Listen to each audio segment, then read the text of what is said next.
পরীক্ষাতে প্রায় সময় আসে এই বিখ্যাত সাহিত্যিকদের উপাধি। দেখা যায় এই বিখ্যাত সাহিত্যিকদের উপাধি দিতে গিয়ে প্রায় সময় কনফিউজড হয়ে যায়, বিকজ অফ তাদের এক একটা উপাধি না, এক একজনের রয়েছে একাধিক উপাধি। যেমন আমরা এখানে যদি লক্ষ্য করি, প্রায় সময় এখানে কনসিকুয়েন্স আসে।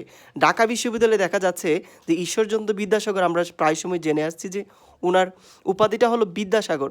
ওনার নাম কিন্তু ঈশ্বরচন্দ্র, বাট ওনার নাম হলো শর্মা, ঈশ্বরচন্দ্র শর্মা। তো প্রায় সময় আমরা বিদ্যাসাগরটা এক্সট্রা যুক্ত করে ফেলি, এটা ওনার উপাধি হিসেবে। বাট নট অনলি এটার মধ্যে সীমাবদ্ধ নয়, ওনার নামের শেষে আরও অতিরিক্ত কিছু যুক্ত হয়েছে। যেমন বাংলা গদ্যের জনক, উনি বিরামচিহ্ন ফার্স্ট প্রচলন করেছিলেন, জ্যোতিচিহ্নের প্রবর্তকও কিন্তু ওনাকে বলা হয়ে থাকে। এবং দেখা যাচ্ছে জীবনানন্দ দাশ, জীবনানন্দ দাশ আমরা জানি উনি প্রকৃতি নিয়ে অনেকটা লেখালেখি করেন। তো ওনার নামের শেষে এক্সট্রা অ্যাড হয়েছে, যেমন তিমির হনন কবি, তারপর নির্জনতার কবি, রূপসী বাংলার কবি, প্রকৃতির কবি।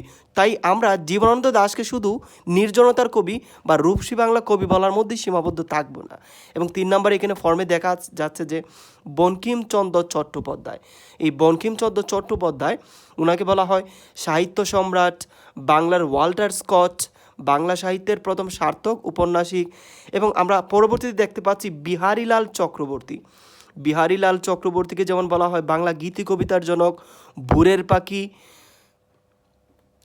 এই সাবলীলগুলোতে ওনাকে কিন্তু ভূষিত করা হয়। তারপর মাইকেল মধুসূদন দত্ত, আমরা জানি উনি সনেট ধারার যে প্রবর্তক, বাংলা সাহিত্যে সনেট ধারার পুরো চেঞ্জ নিয়ে আসছেন, উনি সনেটের প্রবর্তক। দত্ত কুলুত্থব কবি ওনাকে বলা হয়। এবং উনি অমিত্রাকর চন্দ্রের যে কবিতা রয়েছে সে কবিতারও কিন্তু অন্যতম প্রবর্তক হিসেবে ওনাকে বিবেচনা করা হয়।